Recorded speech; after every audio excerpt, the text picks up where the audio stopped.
Hello everyone, this is Jasmine with the She Thing, a place for women to feel seen and heard. Today we have a very special guest, Miss Christine Sullivan, the founder and CEO of Womanish. Hello everyone, and thanks for having me, Jasmine. Of course. Let's start out with you telling us, who is Christine Sullivan? Well, I'm Christine Sullivan. I am the founder and CEO of Womanish. We provide birth and postpartum services for expectant mothers. We provide doula training, and we're located in Philadelphia as well as New Jersey and Delaware. But aside from the birth working world, I am a mother of 3 boys. I am a creative at heart. I love everything from fashion to art, nature, and I love food. I love food too. Yes. So, what inspired you to be a doula? Oh wow, I love this question.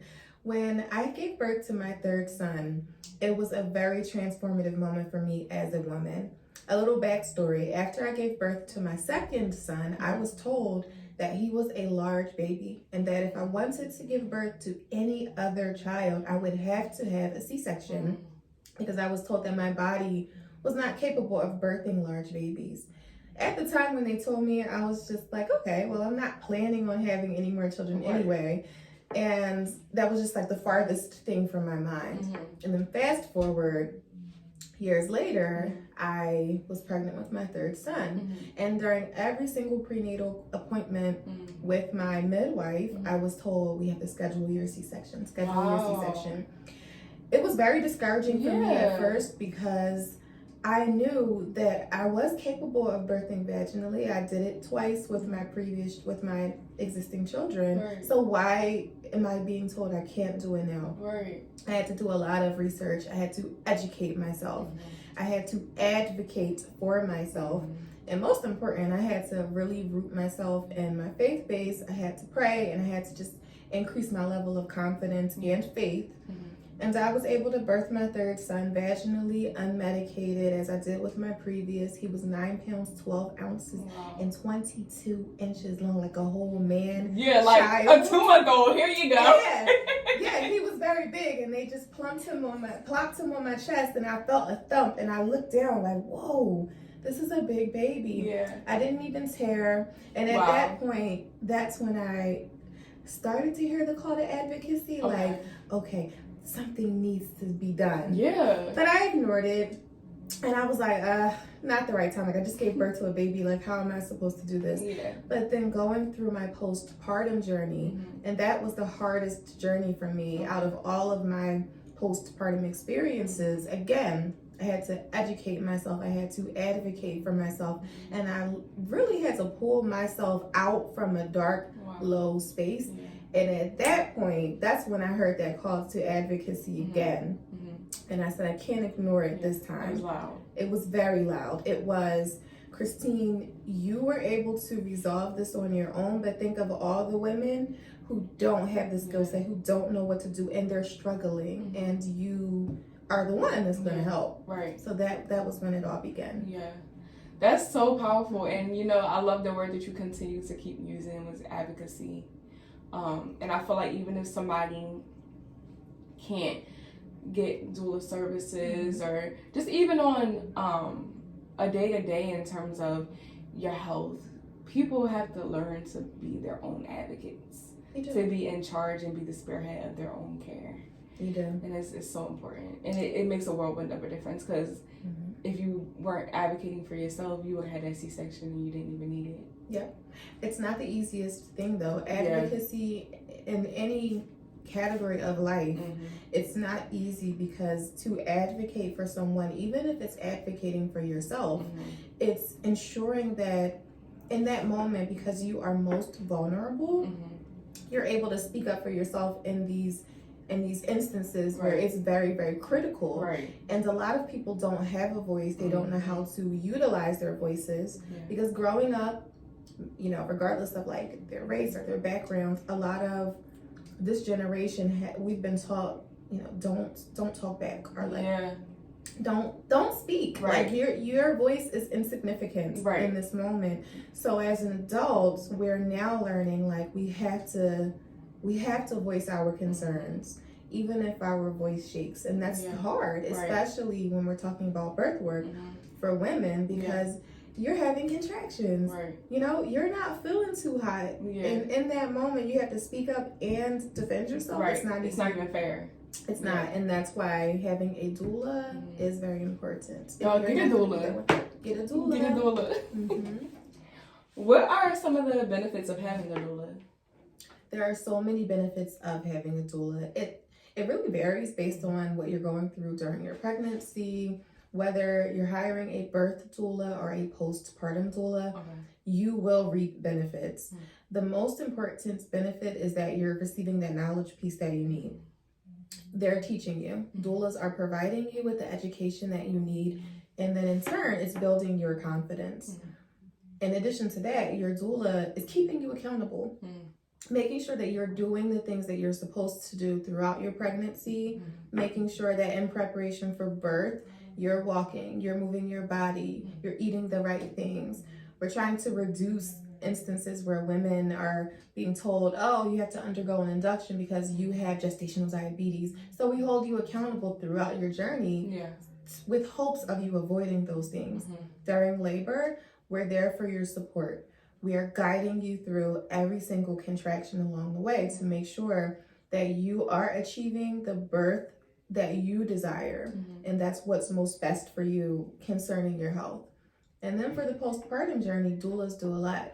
Whether we're in the home cooking and cleaning and caring for baby, or we're conducting coaching sessions with mom to hold her accountable and to help her get back to a space of feeling like she can conquer the world like she previously felt. That's interesting. I didn't really realize that there was like two types of doulas. Can the one turn into the other, and can you have one without the other? You can. So we have some moms that will reach out to us and they'll express interest in postpartum doula services and do not birth doula services. I always say though, for clients, for expectant mothers, if you are an expectant mother, it would behoove you to have a birth doula, because how you birth significantly sets the tone for your postpartum journey. So if you have a birth doula, you are having a confident birth, a prepared birth, a supported birth, and that will help you journey into the postpartum phase feeling the same way. Now, on the doula aspect, you can be a birth doula only or a postpartum doula only. We do have women who specify they have a preference. I just want to be a postpartum doula because I like X, Y, and Z. Or I like just being a birth doula and I want to be that. I always tell doulas though, you want to think about the entire picture. When I became a doula initially, I started as a birth doula, but I quickly learned that there's no way that I can fully support a mom in the birth journey by not educating her and preparing her for the postpartum journey. And there's no way that a client can just give birth and I'm just like, best of luck. And I never talk to her ever again. Now, whether or not she wants to hire me for postpartum services or to hire someone in my company for postpartum services, we still have that knowledge piece and we're still there readily available to help. So I do think it's best that doulas are well-versed in all areas. It's funny, I recently heard, I didn't know this, I feel like, is it Denmark? There's like a country or something where mothers, like when they have a baby, it's like given that you have a nurse come home with you and help you like cook and clean and like help you take care of the baby. A lot of those amenities, if you will, they, and I will, let's draw back by saying that it shouldn't be viewed as an amenity. It should be viewed as like a reasonable service. We need those things. But a lot of other countries outside of the United States, they prioritize the well-being of a woman and they have those accommodations readily available to ensure that she's fully supported. In the United States, and let's like narrow it down, specifically we're referring to Philadelphia and its surrounding areas, a lot of insurance companies are now slowly like getting the point that we need support, and they will cover the cost of having a nurse come to mom's house if needed to support baby, to support lactation, And they have it set up where a nurse can come and, you know, just make sure mom is okay or well, especially if she had a traumatic birth experience. Yeah. But it's not the same as what you're viewing in Denmark. Right. It's not a 5-star experience. Yeah. They even have like postpartum suites in other countries where you can just book and it's almost like a hotel stay, but with all of the accommodations for caring for baby, and it's so beautiful. Yeah. Okay. What are some of the challenges you face as a doula? There are several challenges. I have challenges with operating as a doula, or I see challenges that my teammates have when operating as doulas, but then there are also challenges on a broader perspective when you think of actually running the entire business. So I'll start with being a doula. Okay. A lot of doulas have a challenge, and you know, I can only speak to the wombish doulas because we're a lot different than other doulas. No, definitely. So when I think of the wombish doulas, one of our biggest challenge that we face is having clients sign on and they're thinking that they're just gonna have a doula that just shows up, that just pops up and it's like, hi, I'm here for your birth, and that's it. Yeah. But then it's like, no, you actually have to attend these coaching sessions, and we really care about your health. We're going to hold you accountable. We can't just tell you, oh, you want an epidural? Sure. Get it. No, we're going to tell you the dangers of it. Yeah. You know, we're going to really fully educate you, and sometimes that's uncomfortable. Yeah. Sometimes accountability is uncomfortable because it's pushing someone out of their original intended comfort zone. Whether it was intended or not. Right. Their comfort zone. That angle is scary for people. It is. It's very, very scary. And to have someone who you know act like, wow, this woman actually cares about me so much so that she's asking me like, what are you eating for dinner tonight? Wow. You know? Yeah. So that's our challenge. But it's a challenge suitable for us, and we want to. Like, this is a challenge that if you were a doula, you know that is one of the challenges, and you're accepting the challenge because you have what it takes to resolve that. Right. And as a doula, we're always operating as problem solvers. So because we know that is a problem and it's our challenge and our assignment to resolve it, that's nothing. Like, we can handle that. Yeah. From a business owner's perspective, one of the challenges with working as a company providing doula services is the financial aspect of it. Okay. Where we're very, very happy that right now Medicaid is covering doula services. This was effective this month, February, which is a great Congratulations. Thing. I know. It is groundbreaking for women because now women all over will be able to reap the benefits of wombish services without feeling like, oh, I cannot afford it. But that's a challenge as well because that comes with a lot. And we haven't even begun working through that. That's just a whole nother chapter, which I'm excited about. Yeah. But we have clients that either cannot afford services, or we might have some clients that don't even finish paying for services. Wow. So it's taxing for a business. So those are some of the challenges. I always say to doulas, if you're considering becoming a doula, you can be a doula. You don't necessarily have to start your own company just to be a doula. Right.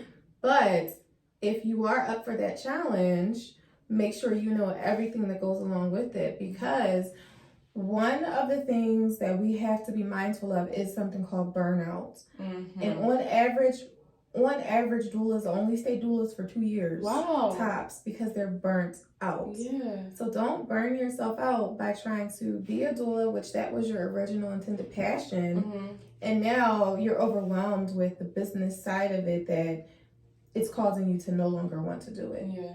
So, yeah. Do you run into any issues in terms of the hospitals, or are they pretty open to you all being there? We ran into issues during the pandemic. Okay. And we were restricted. It was very limited. It varied from hospital to hospital, but on average, there were no doulas allowed. Towards the tail end of the pandemic, it kind of loosened up a bit. So that was one of the biggest challenges and hurdles that we had to navigate through. Okay. At one point, they were saying all doulas have to be vaccinated. Now, that's not even a conversation. Right. So that's a great thing. Yeah. Right now, no. No? Okay. And again, this varies from doula to doula because you have some doulas who come into the hospital and they want to be real G'd up and swole, but for the wrong reasons. Right. And they are painting a bad image on what doulas are, how we operate. Right. I always teach doulas who go through my training and certification program that we are professionals. So how you look, how you talk, how you present yourself is a direct representation on not just you, but the entire body of birth workers.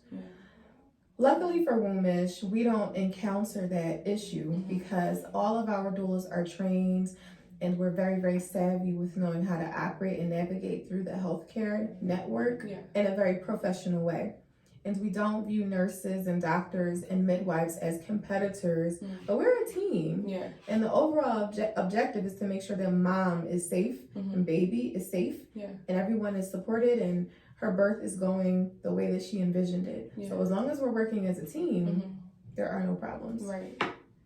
Yeah, that's good though that you said that, like that you even prepare your workers for that kind of environment. Like, you're a professional. Don't come here acting like no Betty from down the street. Like, no, you have to carry yourself with a certain standard in class when you're in this kind of environment. And it's not even just about you. Like you said, you could put a negative taste in people's mouth for all doulas when you come into the environment like that. And you're representing all doulas. You're also representing that client. And so down to what you wear, down to like your nails. I always talk like you can't come in the birth room with those coffin nails. You know, you just can't. A face full of makeup. It's too much. You know, you had to pull your hair back. Mainly for your hygiene purposes, for one, you know, just for yourself. But fluids is flying everywhere.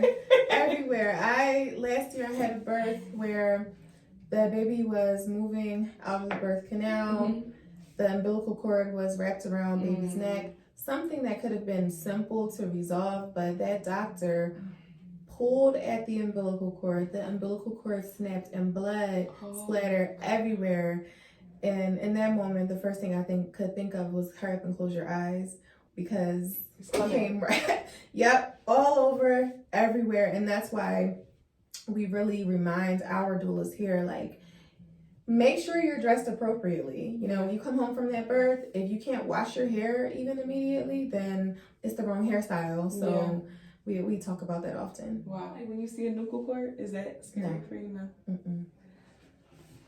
I'm still sensitive, but at the same time, I'm desensitized to a lot of things. Like we have some clients that will, like while mom is pushing, she might be pooping while she's pushing, and she's just like so grossed out. I'm like, girl, I can't even smell. Listen, I have no clue what's going on. Like, you see poop, I just see some sort of like liquid or substance coming out of your body. Poop is not that's natural, you know, blood is not blood. It's blood, but it's just like, you know.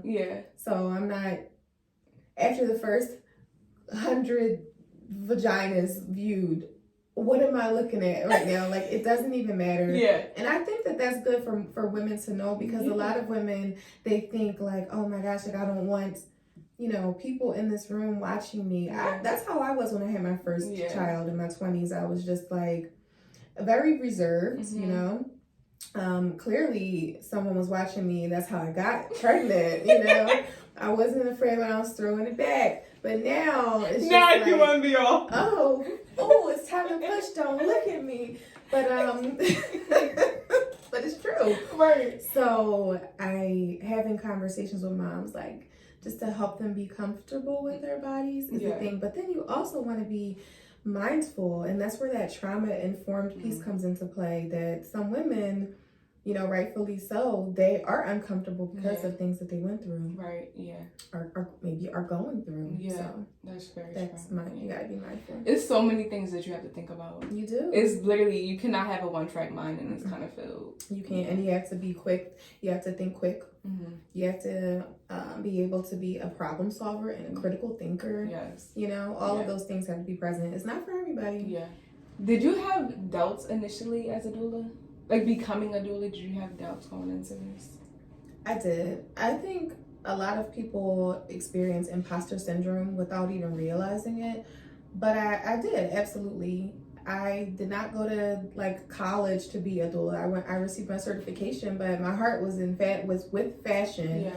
And so to go from, at the time before I had my third son, I was orchestrating events. I was operating in the event world, okay, and expressing my creativity on that platform. So to go from that to, you know, educating moms, like, this is the pelvis, and yeah, there was a lot of like, you know, am I credible? Like, am I the one that's for this job? right. My very, very first client, her birth was a C-section. Mm. And after that birth, I was like, wait a minute, God, like, is this something that I'm supposed to be doing? Yeah.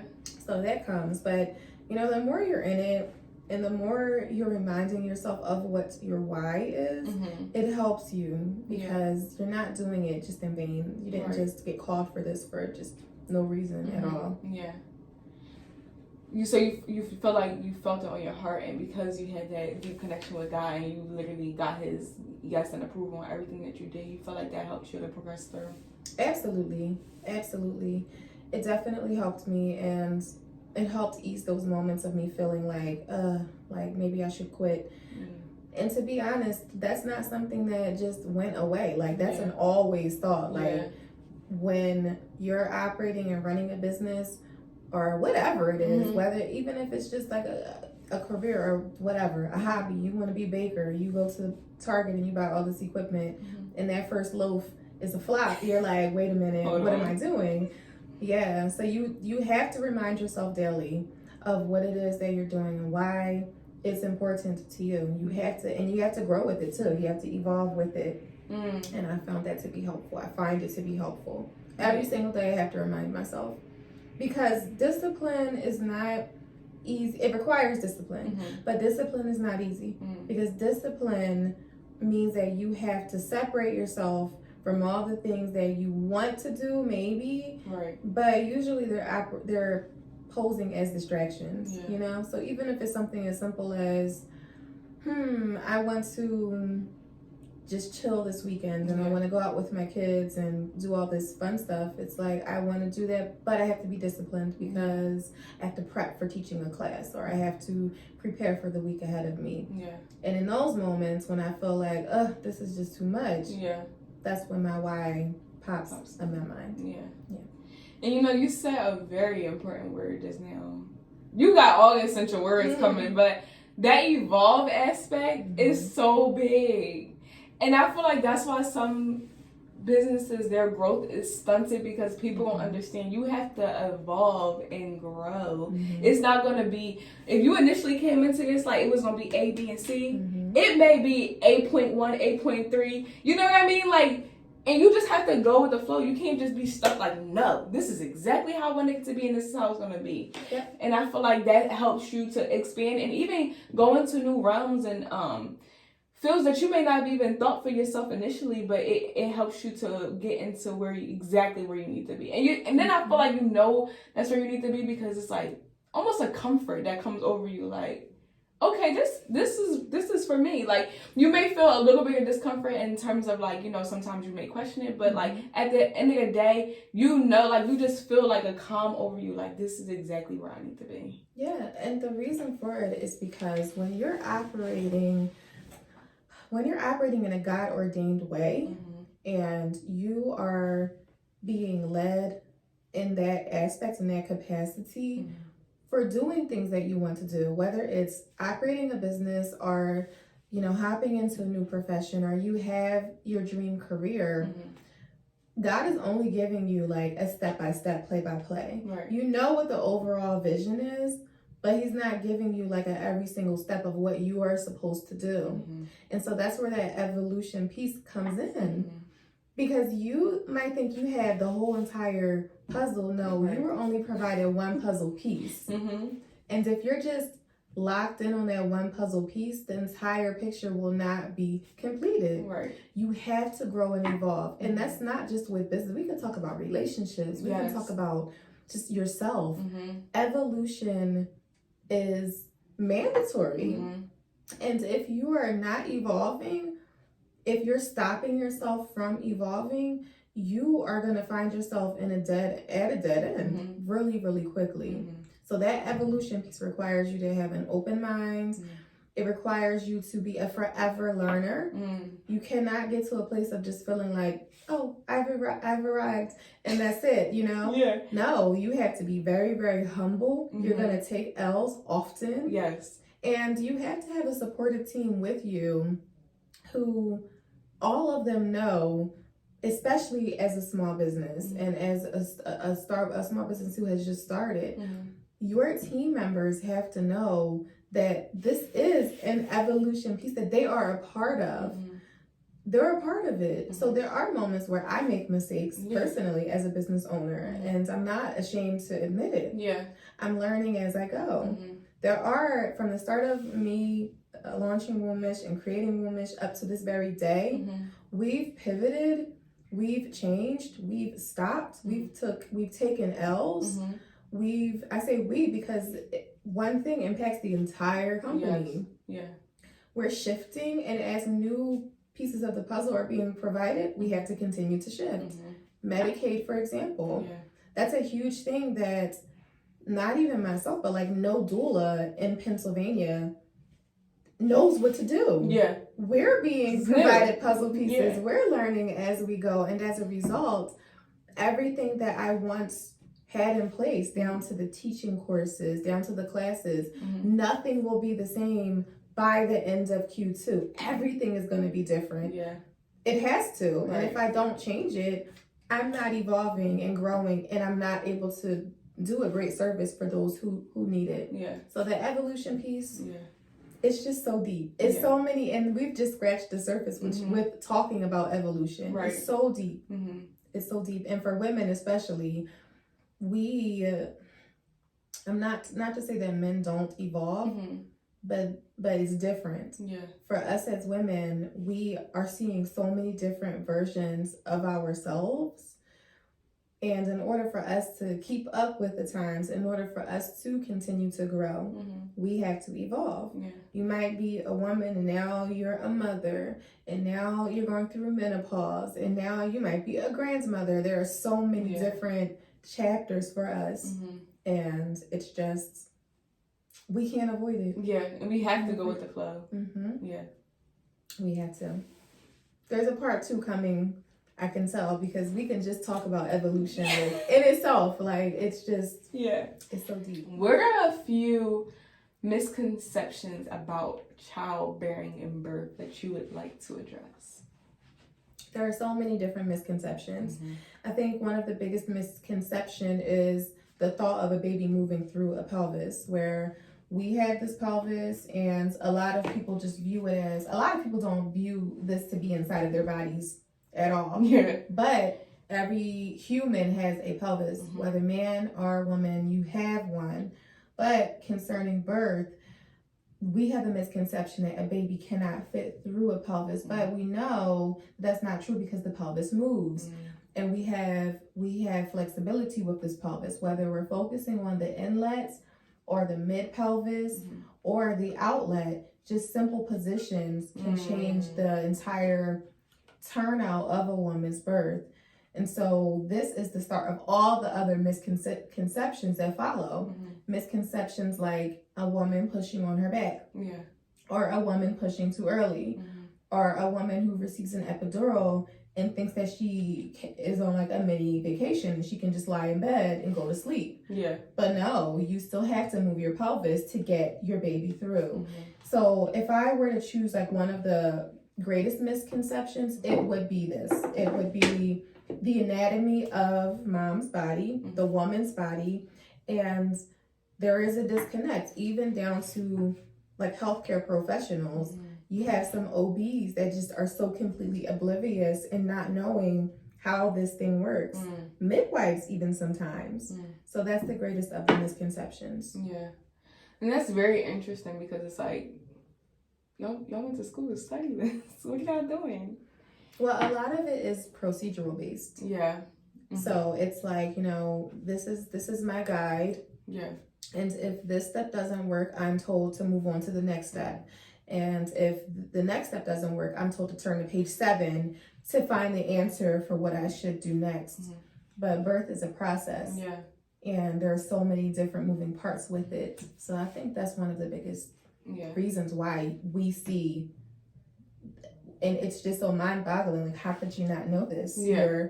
You're a doctor or you're a nurse, but I have empathy for medical professionals because your reasoning as to why you got into that profession was not just to punch a clock and just to do whatever, just to get through your shift.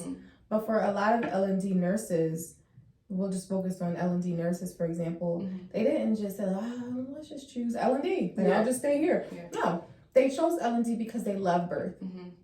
It was something about birth that just really, it just gets them going. They're so excited about it. But it gets lost very quickly when they want to operate freely, but you're at work and you have obligations and there's a standard that you're told you have to uphold.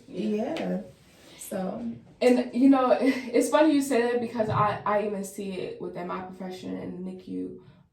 There are some people, nurses, doctors, the whole interdisciplinary team, like even surgery, who, like you said, are very by the book. This is this way and it can't be any other way, but it's like, no, like there's no cookie cut answer. Parents ask me all the time, like, well, when is my baby going home? When do babies who experience this? I don't know. I love to tell them, like, the baby is the conductor and we are riding their train. It's going to go how they see fit. There's no one way answer. There's no, we're going to try this and this is going to work. Like, sometimes it just doesn't work out how the book said it should work out because humans aren't ABC. There's a variety to how things can go. It was a new nurse one time and she asked me a question about something. I forgot what it was, but she just didn't understand it. Because we use sildenafil, which is Viagra, in the NICU for a baby sometimes. And she's like, well, why are we using this? And I'm like, and I told her, I'm like, listen, there's some things that you kind of just stumble across and it works. So we use it, we take full advantage of it, and it's sometimes it may not make sense, but like once you see like the background of it, like Viagra, what does it do? It opens up your blood vessels. It makes things flow more freely. So it helps for these children that have PPH and that lungs aren't functioning very well. It helps them to be able to get that proper blood flow so that they are able to circulate the oxygen like they need. But somebody, when they first brought it up, they're probably like, now get the hell out of my face. Like, you know what I mean? But it's like sometimes something that is made for one thing can be used for many different other things. And I think that's why, in general, when you're in this field, in the medical field, in the healthcare field in general, you have to have an open mind when it comes to things. Because what may be meant to fix an issue or be meant to, be used for birthing, like we had the forceps. You're supposed to use them to take the baby out, but is it really the safest thing to do? You know what I mean? Like in most situations, somebody may not want the forceps used. So now we have to think of something else. And like I said, in the books and the textbook, it may tell you like, if you have a difficult birth, then you use forceps. But you don't have to, and I think that some people really have to get out of that, just going by the book, like step by step. This doesn't work that way. Even bakers, like you brought up baking. I'm sure there's bakers that it's a certain way that you should do certain things that they throw something else in there, and that's what makes what they do unique. That's true. You have to be flexible. Absolutely, Can you tell us about a time where you had to advocate for your client? Absolutely. Advocacy, as I mentioned, is something that we do all the time. So we're advocating for our clients from the moment they sign on, by teaching them, by educating, by preparing them for birth. But then in the birth room, there are always moments where we have to insert ourselves. Now, there are correct ways to advocate for clients.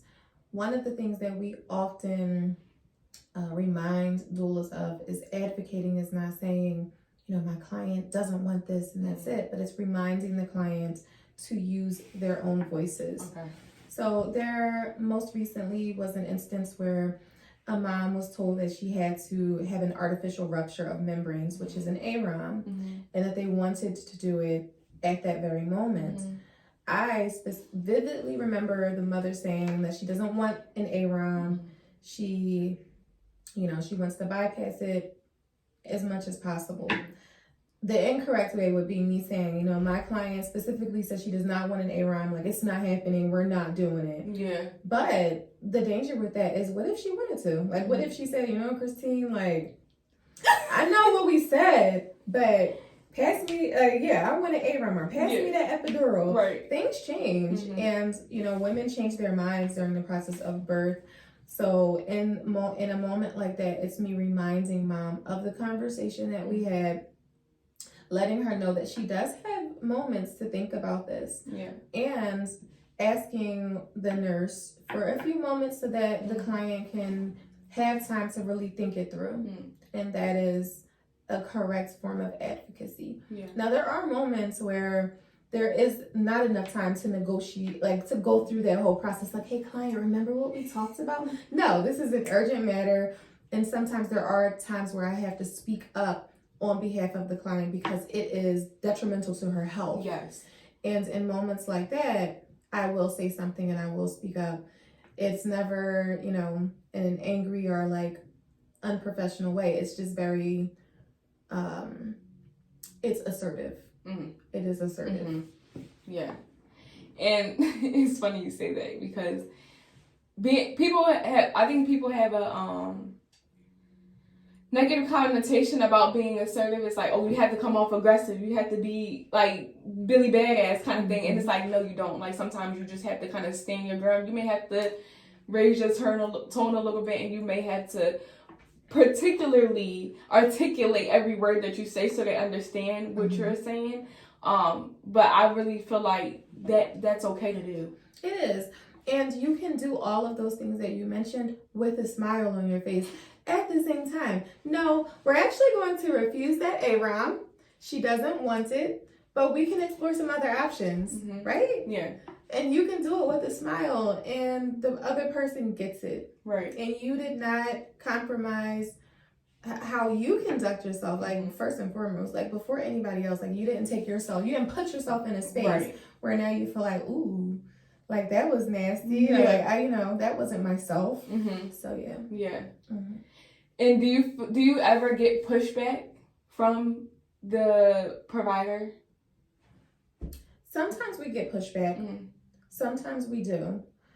I will say that when I first started, there was more pushback because I wasn't 1000% comfortable with my voice and knowing how to navigate that birth room. Yeah. But now there is no pushback. Yeah. They know that you're confident and they can feel that. When someone can feel your confidence, they're not questioning your authority. And that is something that birth workers, doulas need to know, that you do have authority in that room. You were hired for a reason. Yeah. And aside from the hire part of it, like let's take contracts out of it, you were appointed to be in that space. And because you are the individual who's standing in the gap, if you will. Like, you are advocating for mom, for baby, for a support person.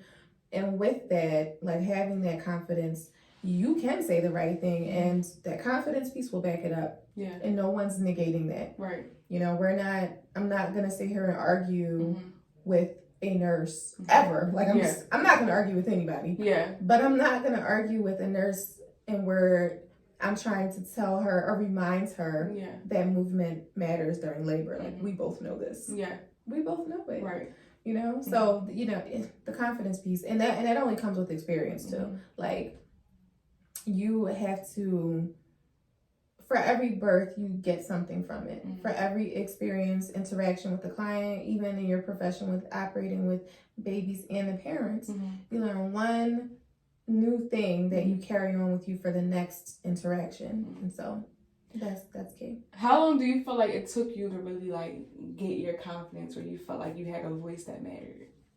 I would say after the first 3 births. Okay. So very quickly. Yeah. Very quickly.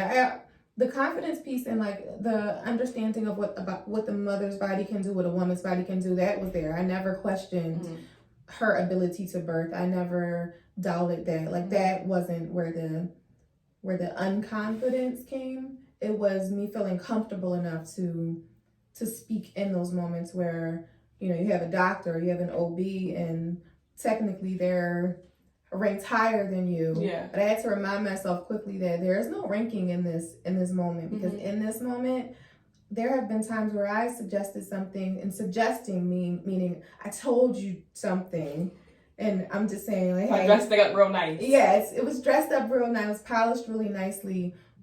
But I've had OB say, I never thought of that. Let's try that. Oh, it works. Why you what do you know? What do you know?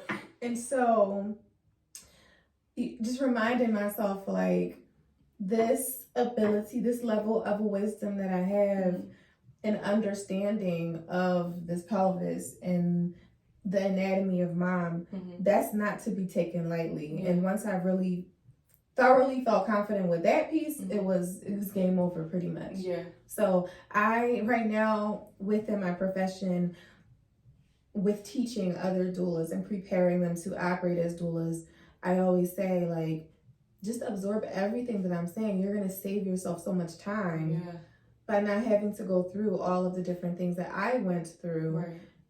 For my team members, the same. You know, it's so much that you can just avoid. And that confidence piece is literally just, I'm just sliding it over to you. And now it's free game. And, you know, what are you going to do with it? Right. Yeah. And I feel like a very important thing to remember is that, like, we're all human beings. So even doctors and nurses are human beings. So sometimes just even having that extra person to advocate and to bring in new ideas, or even ideas that may not have been used in a very long time because there hasn't been that extra person in the room to, like, have this. It's like, as a doula, I feel like it's a situation, right? But then you're almost like an overseer of it. So you're able to have a more broad perspective when looking at the situation. And I feel like sometimes having that piece intercepted in whatever interaction is happening between the mother, the baby, and the doctor is essential. Definitely. Collaboration is key. Absolutely. So if we are going into the birth room and a nurse or like an OB midwife, if they are being dismissive, they're going to miss out on an opportunity to fully serve that mom the best way. Right. And vice versa. Yeah. You know? Absolutely. There are moments where we might suggest something, but they see something differently than how we see it. So it just really all depends. Yeah. Wow. How do you stay calm in a high alert situation? That's not easy for everyone, but I'm a calm person naturally. I can definitely tell that. Wherever I go, whether it's home with my kids or wherever, I think it's just a part of my personality. Yeah. So that's a harder question to answer because I'm always calm. But I will say that calm nature is definitely helpful when, like, operating with clients. When I'm teaching them, they feel comfortable. They feel like they can open up. They feel like they're safe. And so that's helpful. When it's a birth, they feel nurtured. I'm calm, but I'm also very stern and I'm very cut and dry. And that is a good balance because I can't tell a mom, like, no, we're doing this birth call, but I'm not calm with it. Like, they know I'm serious. They see my face. I'm not smiling. But I'm very, it's a calm voice. So it's like, let's get up and get on this birth ball. Yeah. Now. Yep. Right now. Let's go. And so that's helpful. Yeah. Now, teaching someone to have that is different. Okay. And that's a challenge. So I can answer that question from the lens of teaching my teammates and doula students how to maintain their level of calm when they're not soft-spoken to begin with, and when they have different personalities. So when we go through our training, we talk about emotional intelligence. I teach them about that. We talk about tone of voice. We talk about assertiveness, being very tactful with your words, pronunciating, because even down to that, like, that all ties into it. Not saying every 2 seconds when you're talking to your client, because now they don't feel like you know what you're talking about. So all of those things matter. But above all, with birth, concerning birth, like that trust piece and just the knowledge about birth, I think that is also helpful. And having gone through it myself, like I always tell clients, I did it 3 times, naturally unmedicated. Yeah. I know how it feels when they're having contractions and they're like, you don't know. Now, girl. Okay, that last baby was 9 pounds 12 ounces, child. Okay, I know what it feels like. So also seeing what they're going through, and like in that moment, like she could be expressing whatever, I'm nauseous or I'm having this or that. It's just like, I know, like I personally know. Yeah.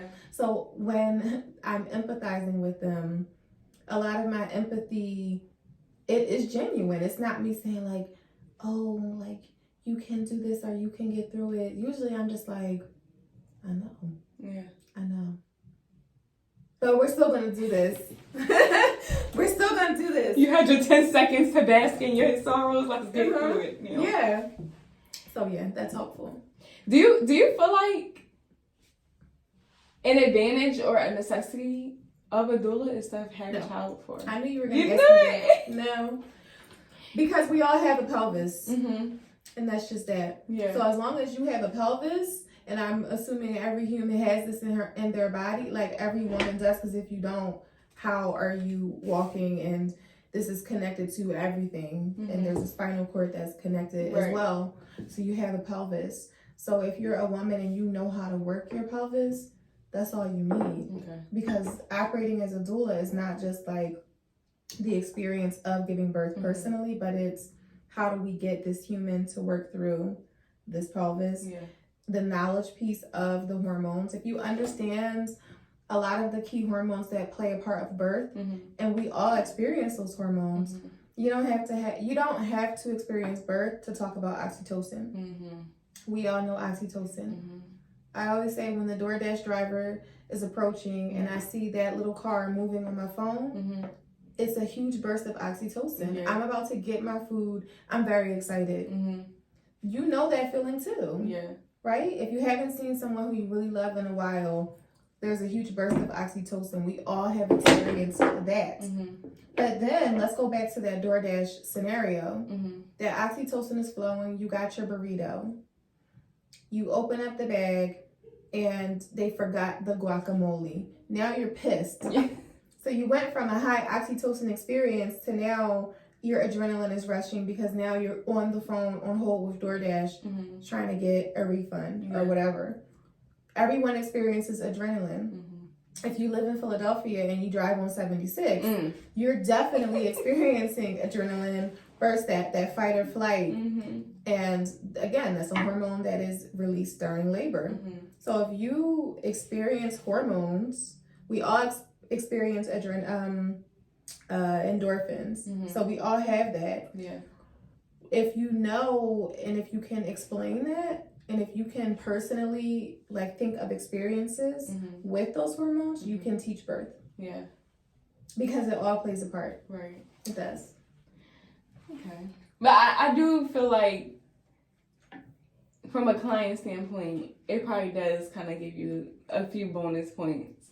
Because it's not like you just surprised. You just talking like we have. You can do it. I've seen it before. We have so many womanish doulas who do not have children. In fact, the director of our birth department, Bianca, does not have children. Yeah.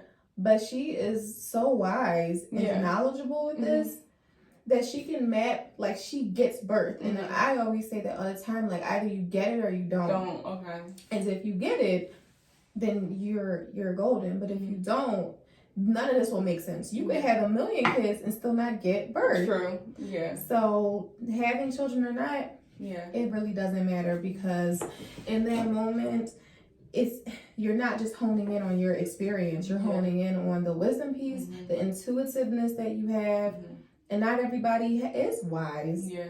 Not everybody can utilize their discernment. Yeah. So all of those things honestly trump it all. Yeah. That's true. Because like you said, even though some people go through certain things, you still don't understand it, then you are at a disadvantage already. Yeah. What's your outlook on VBACs? VBACs are For those vaginal birth after cesarean is a VBAC. And for a vaginal birth after cesarean, of course, we know that there are medical reasons as to why a woman should not pursue birthing vaginally after having a cesarean section. But a lot of women are able to successfully birth vaginally. The hardest part of successfully VBACing is the mindset component.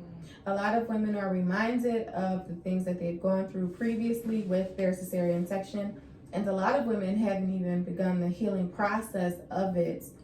So when we think of the attempts, and I don't like that word, but I'm using it because that is how it is identified. When we think of the attempts of VBACing, and a woman is quote unquote unsuccessful in her attempts at VBACing, we want to ask, what was it like? What was the reason?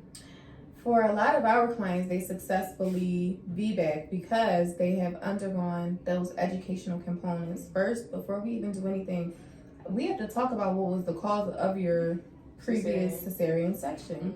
You know, for a lot of women, it always starts with induction, and they're like, "Oh, well, I got induced because they said that I was this or this was the case."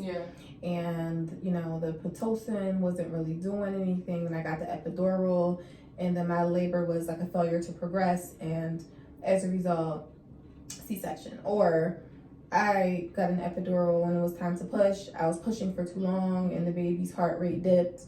And so I had to have a C-section. For a lot of those reasons as to why women are experiencing C-sections, it was almost always completely avoidable. And so that's the start. The start is as uncomfortable as it is for some moms to have those conversations, because taking accountability is not always fun. We do have to take accountability for what took place previously. And then you really can't just hold on to that accountability piece without having the knowledge of what are we going to do differently this next time. What are we going to do differently that's going to stop you from not being put in that same position? So that's the start of it.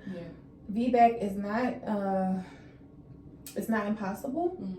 But for a lot of women, if they're not going into it with the mindset of I need to change how I view birth, they're probably going to experience another cesarean section. So you gotta have a mindset shift to start. You then have to have a supportive team that everybody's in alignment with how you want to birth, which is a challenge because a lot of women who are like they have a made up mind that they want to vaginally birth after cesarean section, they're being told by their medical team, you know, their OBs or midwives even, you can't do this. We don't advise you to do this. And when they're asking, well, why? We just, you know, it's a lot of vague responses. They're not really telling them like a detailed reason.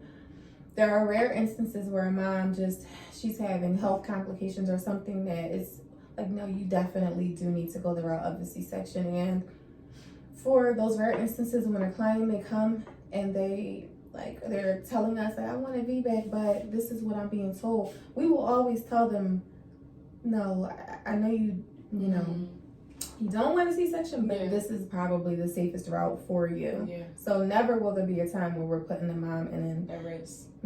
At risk in an unsafe state.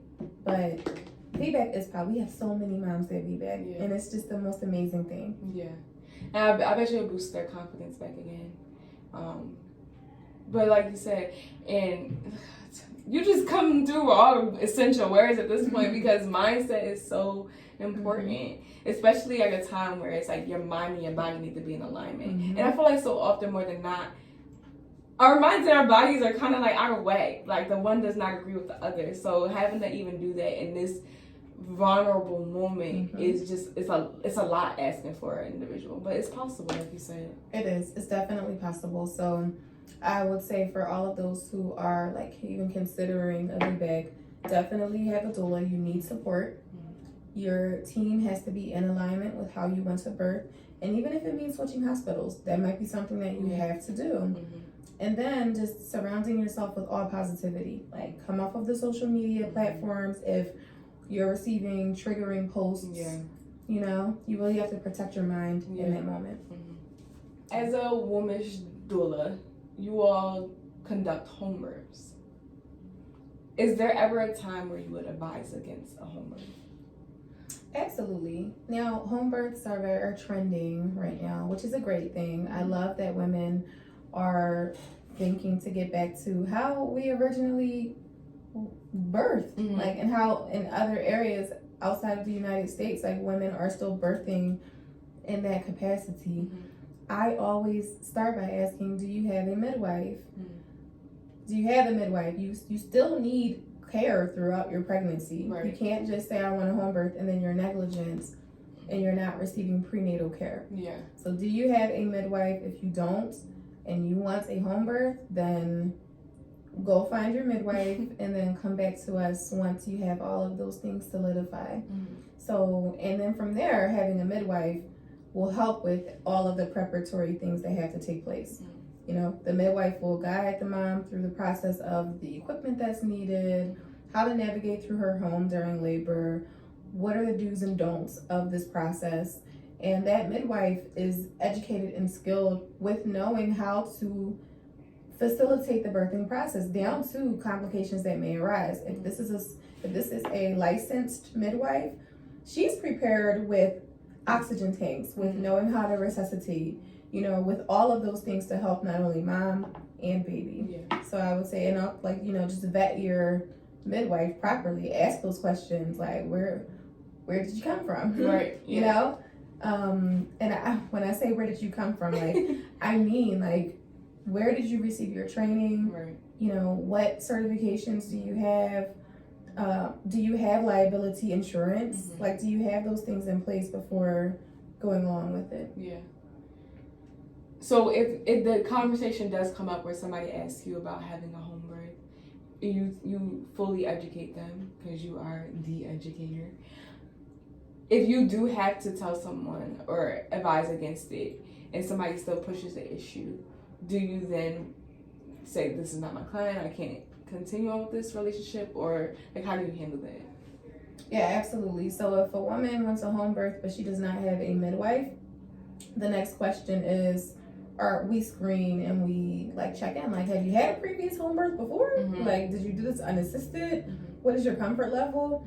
And if none of those things are applicable to her, we can't proceed with services. I am not a midwife. No, we will never act like we are. So we will never put ourselves in a situation where we are putting the client in this space of danger, the baby, and for legality purposes, ourselves. We're not doing that. Right. Yeah. And I think that's important to know. Like, everyone is not your client, and there is a time when sometimes you may have to step back from somebody. Yeah, absolutely. Happens often sometimes. You know, it just might not be the right fit. So, with everything that you've said, first of all, you're very knowledgeable, and I truly appreciate you taking this interview. What advice would you have for expecting mothers as well as aspiring doulas? Well, for expecting mothers, you need a women's doula. Get your women's doula. That's my only bit of advice. We provide not only the service during time of birth, but we prepare mom throughout her pregnancy by way of coaching sessions, education classes. There's an entire team structured within this company with the sole purpose of preparing mom for birth and postpartum. Not every doula offers that.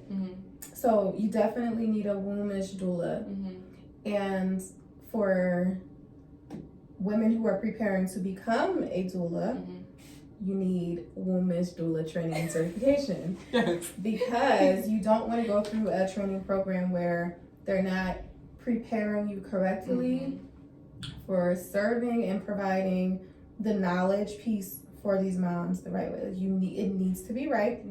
You need to make sure that the training that you undergo doesn't just prep you on comfort measures like essential oils and rebozos and all of the woo-has of being a doula, the glitz and the glamour. But like, if they're not even addressing the pelvis and teaching you about the pelvis and preparing you to know the anatomy of mom's body, that's not the right place for you. So our training program is really thorough. It's detailed. It's a 6-week training program with a combination of virtual live sessions, in-person sessions, and self-paced modules to prepare these women to be doulas.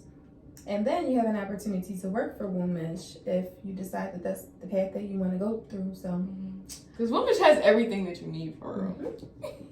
We do. It's the Wombish way. Yes, thank you so much for allowing me to take up so much of your time, because it really has been a long time. But the time flew because it was just so like an authentic and genuine interaction between us two. I'm very appreciative for the knowledge that you even dropped today. And if you have not acquired a doula yet, make sure y'all get a Wombish doula. And if you want to be a doula, make sure you take the Wombish trainings, because just even seeing the way you carry yourself, your modules, the effort and energy, the knowledge that you have, it's like, why wouldn't you? It's a no-brainer for real. Absolutely. Yeah. Absolutely. It's a no-brainer. If I were a pregnant mom, I would for sure be like calling, and I definitely would want to go through. It's an experience, is what it is. Yeah. It's an experience, and it's an experience that every woman deserves. Yes. That's the part. And it's not just like a shabby doula company, and it's no shade to other doulas that are out there, but this is it's an upscale experience that every woman deserves to feel. You're worthy of it. Absolutely. You're worthy, and we are all deserving. Yeah. And you know how sometimes some people will say like they have an upscale business or something like that. It's like you don't just say it, you display it. And that's important. That's very important. And just even in this interaction of us, and even like which I see on Instagram, it's just like it shows the effort, the energy, and the passion that you have behind what you do. Absolutely. The heart is 1000% in it. Yeah. Yep.